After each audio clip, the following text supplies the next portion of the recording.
In Broome during the 50s and 60s, a simple cattle fence excluded Indigenous Australians from their own country. But the fence would go on to mean much, much more.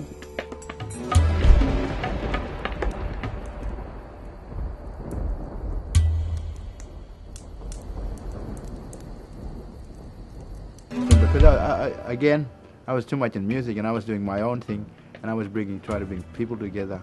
Even one time when Dad and Charlie Perkins came to, I said, I don't want no part of this. This is you guys' thing. I want to just play band, because they saw me in Derby one time and they did come. I don't want to be part of that, you know, any part of political things. But I didn't realize that I was doing some sort of good in a different way. So, yeah, so music was getting its way with me. I always going to talk about music because it took me to areas where I'd never expected. Then came Brand New Day, as you know, that went further up. That's another story again. So it brought me into areas where, by music. So by having that referendum in that, I was doing my own thing. Yeah, I wasn't sort of really into politics sort of thing. Yeah. Well, I learned in boating business, you know, right here.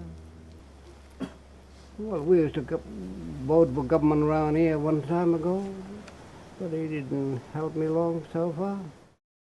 The referendum, I don't think it meant anything to me because I was away from my people as such, that I was now living in a small town in the southwest, that I didn't read the papers, I suppose. I didn't listen to the radio, and things were just happening. I just heard comments, and whether I liked them or not, I didn't comment on it.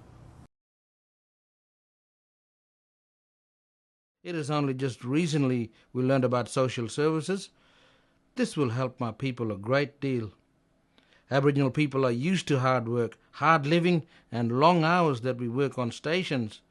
We can and do live on corned beef and damper. We don't ask for much, just a little understanding for this effort. Squatters, station owners want us to work for nothing. They have throughout all the years past. Grown used to having our people around working for a stick of tobacco, a shirt, trousers and a pair of boots. They feel upset now that we want to be paid for what we do. I don't know, he make up his own mind. Like, because he used to be working with some white people, he said, why are we going to be like this and all this, you know. He used to think of his own life, that's his own make-up. Then he come, like he used to say, well, this is our country and all this, we got to fight for our country. Sort of things like that. He used to make up his own life and meet up with people, talk to people. My dad was always against it. He was a person that stood up for his ways of doing things. So he didn't believe in that. He actually called it dog tag.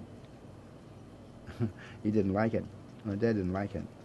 But he used, I know, we used to go to areas where he wasn't allowed to, but he used to go there, and he didn't have a citizenship. He was against it. People didn't take into heart, maybe, because of who we were. We were classed as nobody, you know. We weren't even classed as numbers before. Oh, sorry, we were classed as numbers. We weren't classed as citizens. That's why it probably didn't even interest me, really. Well, growing up in this little town in Broome and being Aboriginal, as I said before, the word Aboriginal wasn't even mentioned, it was just natives, you know. And I never thought in my life that we'd ever be free. That's what I thought. And that was sort of instilled in me anyway. I thought we'd never be free. But, you know, we became free, and that was good for our people.